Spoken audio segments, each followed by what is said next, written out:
கண்டிப்பாக எங்களோட மக்கள் உணர்ந்து கொள்ள வேண்டிய விஷயம். பொதுமக்களுக்கு உரிமை இல்லையா, அது எங்களுக்கு தான் அந்த உரிமை இருக்கிறது. நாங்கள்லாம் கதைப்போம் என்றால் இவரை யார் தெரிஞ்சது? பொது வேட்பாளர் என்ற ஒரு குடைக்கு கீழே வராத அத்தனை பேரும் சாக்கட புழுக்கள் என்றதை நாங்கள் முதல் யோசிக்க வேணும். வெல்றதுக்காக ஓடுறவனுக்கு தான் பயம் பெறும் தோற்கிற எண்ணம். நாங்கள் வெல்லோணும்ன்றதுக்காக வர இல்லை, நாங்கள் ஓடுவோம் என்றதை காட்டுறதுக்காக வந்திருக்கிறோம். தமிழ் மக்கள் ஒரு கரலாணி கூட விடக்கூடாது. தமிழ் மக்கள் அத்தனை பேரும் இந்த ஆணிகளை புடுங்கி எறிய வேணும். இண்ட வரைக்கும் வராதார்கள் இப்பயே ஓடி வருகிறோம். பயம். அவர் ஒரு நாளைக்கு என்ன கூப்பிட்டு வச்சு கதை கேட்டுக்கும். நேருக்கு நேர் கதைச்சு பார்ப்போம். நீ என்ன இந்த மக்களுக்கு செய்தான்றதை நான் கதைக்கிறேன் நேரே.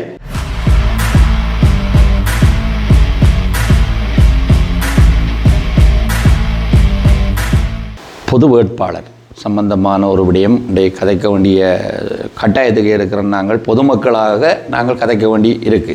காரணம் என்னென்னா, பொதுமக்களால் நாங்கள் தெரிவு செய்த ஒரு அரசியல்வாதி எங்களுடைய பொதுமக்களுக்கே உரித்தில்லாத மாதிரி கதைச்ச அந்த விஷயம் சம்பந்தமாக தான் நான் இப்போ இதில் கதைக்க வந்திருக்கிறேன். கண்டிப்பாக எங்களோட மக்கள் உணர்ந்து கொள்ள வேண்டிய விஷயம். நாங்களாக இந்த அரசியல்வாதிகளை எங்களில் பிரச்சனைகளை கதைக்கிறதுக்காக நாங்கள் எங்களோட இந்த சிவில் சமூகம் நாங்கள் தெரிவு செய்து அனுப்பியவர்கள் இப்போ யாருக்காக கதைக்கிறார்கள்ன்றதை முதல் நாங்கள் உணர வேண்டிய விஷயம். இது எங்களில் மக்கள் முதல் உணர வேண்டிய விஷயம். அதுதான் காரணம். எங்களுக்கே அந்த தகுதி இல்லைன்றதை அவர் அண்டைய கூட்டத்தில் கதைச்சிருக்கிறார்.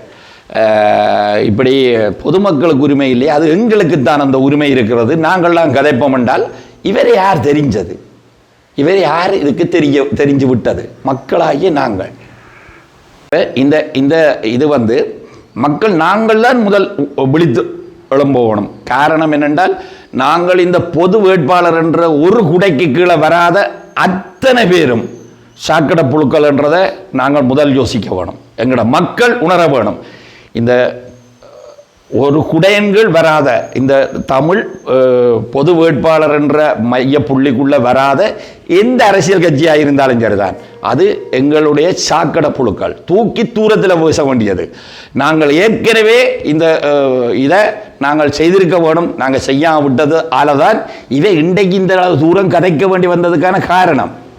இன்னைக்கு நீங்கள் அண்மையில் பார்த்துருக்கலாம், சுமத்திரன் கதைச்ச விஷயம் நாங்கள்லாம் கதைப்போம். இவையை தோற்கடிக்கணும். தோற்கிறதுக்காக வெல்றதுக்காக ஓடுறவனுக்கு தான் பயம் பெறும் தோற்கிற எண்ணம். நாங்கள் வெல்லோணும்ன்றதுக்காக வர இல்லை, நாங்கள் ஓடுவோம் என்றதை காட்டுறதுக்காக வந்திருக்கிறோம். தமிழ் மக்கள் ஓடியே காட்டுவோம். ஒரு குடைக்கும் கீழே நாங்கள் எல்லாரும் ஒன்று சேர வேணும். இந்த ஒன்று சேராத அத்தனை கட்சிகளை நாங்கள் பார்த்து வைக்கணும். அத்தனை பேரையும் நாங்கள் புடுங்கி எறிய வேணும். இந்த கரலாணிகள் இவ்வளவு காலம் இருந்து எங்களுக்கு செய்த வேலை என்னன்றதை பார்த்து ஒரு கரலாணி கூட விடக்கூடாது. தமிழ் மக்கள் அத்தனை பேரும் இந்த ஆணிகளை புடுங்கி எறிய வேணும். நாங்கள் வச்சிருக்க எங்களுக்கு தான் இது விஷம். இந்த ஆணிகள் எங்களுக்கு தான் விஷம், ஆனால் நன்மை செய்யாது. ஆனபடியால் அத்தனை தமிழ் மக்களும் நாங்கள் ஒரு குடைக்குங்களை நின்று எவருக்கும் அஞ்சாமல் நாங்கள் இந்த பயணத்தை முன்னெடுக்கணும்ன்றதை நான் கேட்டுக்கொள்கிறேன். எவரும் எதுக்கும் பயப்படக்கூடாது. ஏனென்றா இவை கதைக்க தெரிஞ்சாக்கள் என்று சொல்லி இப்போ நின்று கொண்டு மேடைகளில் கதைக்கணும். இன்றைக்கு பாருங்க, நாங்கள் ஒரு பொது வேட்பாளர் என்று சொன்ன உடனே தென்னிலங்கையிலிருந்து எத்தனை பேர் ஓடி வருகிறோம் என்று. என்ன காரணம்? இண்ட வரைக்கும் வராதார்கள் இப்பயே ஓடி வருகிறோம். பயம். இதுதான் உண்மை. அவைக்கு தெரிஞ்சு போச்சு, முழிச்சிட்டாங்க. இனி இவங்களை எத்தனை பேரை வச்சு இந்த கண்ணை மூட வைக்கணும் வேண்டாம். அது ஒரு தடவை நீ இந்த கண் மூடக்கூடாது, அயரக்கூடாது. அயராமல் உழைக்கணும்.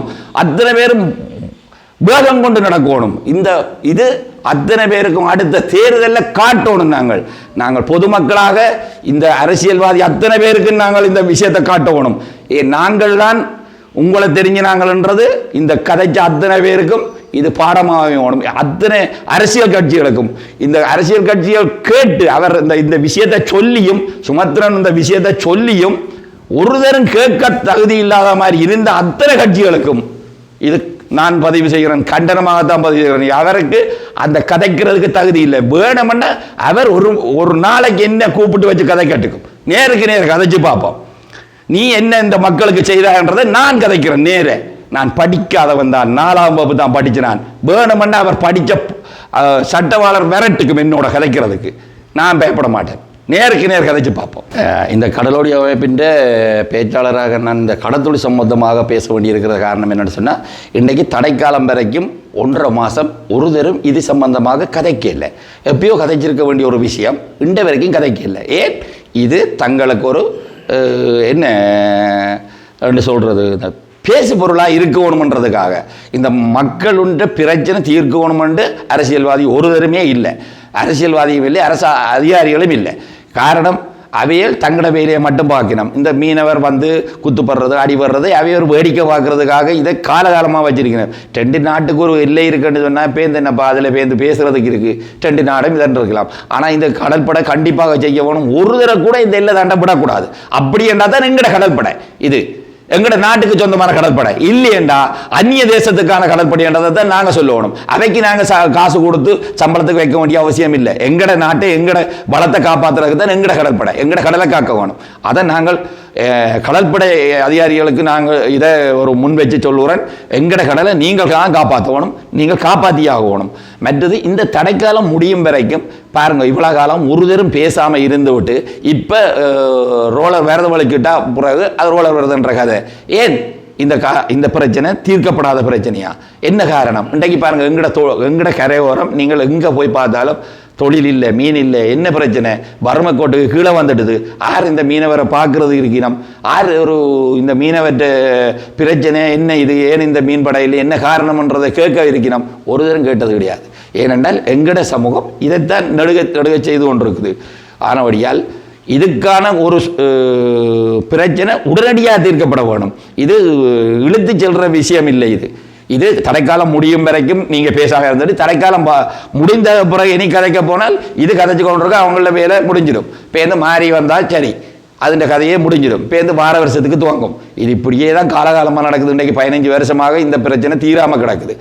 ஆனபடியால் இதுக்கு தீர்வு காண்றதுக்கு எந்த ஆழமை உள்ள கட்சியாக இருந்தாலும் உடனே தீர்வு காண வேணும். நீங்கள் உடனே அதுக்கான சொல்யூஷனை தேட வேணும். தேடிக்கொண்டு வாருங்க எங்களோட வடபகுதிக்கு கதைக்கிறதுக்கு. தேடாமல் வந்து நாங்கள் இந்தியாவை பற்றி கதைக்கிறோம், இலங்கையை பற்றி கதைக்கிறோம், மீனவரை பற்றி கதைக்கிறோம் என்று சொல்லிக்கொண்டு இங்கே வராதேங்கோ. நீங்கள் எல்லாம் பாரது உங்களுடைய அரசியல் நாடகம். இன்றைக்கு அரசியலை பற்றி கதைக்கிறீங்க, வந்து கிளிநொச்சியில் வந்து 3 நேரம் சாப்பாடு தரணுன்னு கதைக்கிறீங்க. இங்கே ஒரு தினம் சாப்பாடு இல்லாமல் செத்தது கிடையாது. நீங்கள் யுத்தத்தில் குண்டு போட்டு செத்தவன் தான் கூட. நீங்கள் செல்லடிச்சு குண்டு போட்டு தான் சாக்கொண்டதே தவிர நாங்கள் ஒரு தருமே சாப்பாடு இல்லாமல் சாக இல்லை. நீங்கள் வந்து 3 கிளிநொச்சியில் நான் நின்றிருந்தால் கண்டிப்பாக 60,000 நான் கேள்வி கேட்டிருப்பேன். ஏனென்றால் நீங்கள் 3 நேரம் சாப்பாடு தரதுக்கு நாங்கள் இங்கே பட்டினி கிடக்கையில்ன்றது அதில் ஒரு தரம் கேட்கல. நான் நினைக்கிறேன் அதில் அது சுரணை இருக்கோ தெரியாது, அதில் இருந்து கேட்டாக்களுக்கு. ஆனால் எனக்கு இருக்குது, நான் கேட்பேன். நீங்கள் எனக்கு இதை பற்றின ஒரு விதமான பயம் இல்லை. நீங்கள் வேணுமெண்டா உங்களுடைய அதிகாரத்தை வச்சு சாக்கொண்டுட்டு போகலாம், அதுக்கு அஞ்ச மாட்டேன் நான். ஆனால் புளியண்டு ஒத்துக்கொள்ளுங்கோ. நீங்கள் வந்து சோறு தாரதுக்கு நீங்களா எங்களுக்கு நீங்கள் சோறு தாரதுக்கு நீங்களா? நான் உழைச்சி தின்னுங்கப்பா. பேருந்ததுக்கு நீ சோறு தருவணும். 3 நேரம் சோறு என்ன? அப்போ பட்டினியா? வடபகுதியை பொறுத்தவரையில் நீங்கள் பாருங்க, யுத்தத்தில் இவ்வளோ காலம் இருந்து பட்டினியில் செத்தவன் ஒரு தினம் சொல்லுங்க. அப்போ ஒரு தினம் சொல்ல முடியுமா?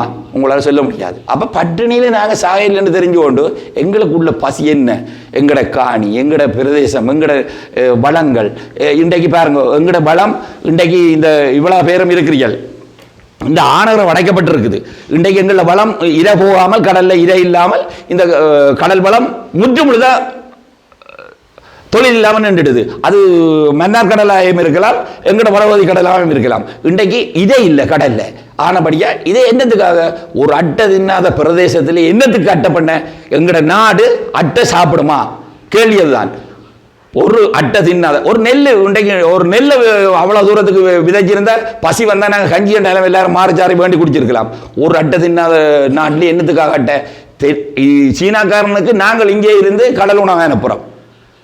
இந்த கிளாரி கடலில் ஃபுல்லாக என்ன தேங்காய் சோறு அறுவடை செய்கிறான். எவ்வளவு யோசிச்சு பாருங்க. எங்கட பலம் எங்கே போகுது? அவன் தனக்கு தேவையானதை இங்கே இருந்து ஏற்றுமதி செய்கிறான் எங்கட காசில். இது அவன் வேண்ட வேண்டியது டொலஸ் இல்லையப்பா. எங்கட நாடு எப்படி இருக்கணும்? நீங்கள் ஒருத்தருமே இந்த அரசியல்வாதிகள் செய்து போட்டு வாங்கோ. முடிஞ்சால் ஆனகரவை திறந்து போட்டு வாங்கோ. பாலத்தை போட்டுட்டு வாங்க. ஒரு 10 அடி பாலம் இறக்க வேண்டாம். தண்ணியை சேகுலேஷனா இந்த வடபகுதியை சுற்றி ஓடுற தண்ணியை தடுக்காமல் அதை விட்டுட்டு இவ்வளவு இடத்துல எல்லாம் பாலம் போட்ட நீங்கள் ஏன் இந்த ஆனாகரவில் பாலத்தை தடுத்த நீங்கள் 11 மைல் மட்டும் தள்ள இதேப்பா இங்கேயும் தள்ளும் அங்கேயும் தள்ளும். கட்டா பாரு முத்தும் ஏற்றுமதி மீன்கள் இன்றைக்கு ஏற்றுமதி இல்லையே, உங்களால் ஏற்ற முடிய இல்லையே. வேற பொருளாதாரம் அதுதானே மண்டி போய் கிடக்குது. 20% மயிலட்டி ஆவரில் ஏற்றின 80ஆம் ஆண்டுக்கு மேலே உள்ள விஷயம் இன்றைக்கு 2%, 4% என்று கதைக்கிறீங்க. வெக்கமா இல்லையா உங்களுக்கு? இந்த அரசியலில் இருக்கிற உங்களுக்கு வெக்கமா இல்லையா? 20% ஏற்றப்பட்ட மீன் இன்றைக்கு 4% தான் ஏற்றப்படுதுன்னா இது எங்க உள்ள தப்பு? யோசிச்சு பாருங்க. கடலை பற்றி தெரியாட்டால் நீங்கள் விட்டுட்டு போகணும். கடத்தொழிலை பற்றி தெரியாட்டா அந்த கடத்தொழில் சம்பந்தமாக இருக்கக்கூடாது. நீங்கள் கடத்தொழிலும் தெரியாது, அதை பற்றின வளமும் தெரியல இருந்து கொண்டு மக்களுக்கு என்ன செய்ய போறீங்க? மக்களுக்கு செய்ய வேண்டியது இப்போ உடனடியாக நீங்கள் முடிஞ்சால் இந்த தேர்தலுக்கு முன்னம் எவராவது நீங்கள் இந்த ஆனாகரவுக்கு பாலம் போடுங்க. அதுக்கு பிறகு நான் உங்களுக்காக கதைக்க வரேன். எங்களில் வாழ்வாதாரத்தை பெருக்கினர். வாழ்வாதாரம் மக்களை வாழ வச்சுட்டு கதைக்க பழக்கணும். நீங்கள் வாழ வைக்கல, ஏமாத்தி 75 வருஷமாக ஏமாத்தி பிழைச்ச வாழ்க்கை இன்றைக்கும் வாரிகள் அதைத்தான் சொல்லிக்கொண்டு ஒரு தடவை செய்து ஓட்டு வந்து சொல்ல தெரியல.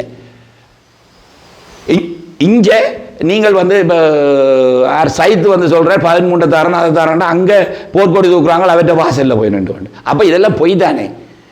எழுதுங்கோ, ஒரு நல்ல மத்தியத்தை வச்சு எழுதுங்க. நான் இது செய்வேன் என்று எழுதி கொடுங்க. ஒரு வேறு வேறு இடத்துல உள்ள ஆக்களை கூட்டி கொண்டு வந்து மத்திச்சம் வச்சு எழுதுங்க.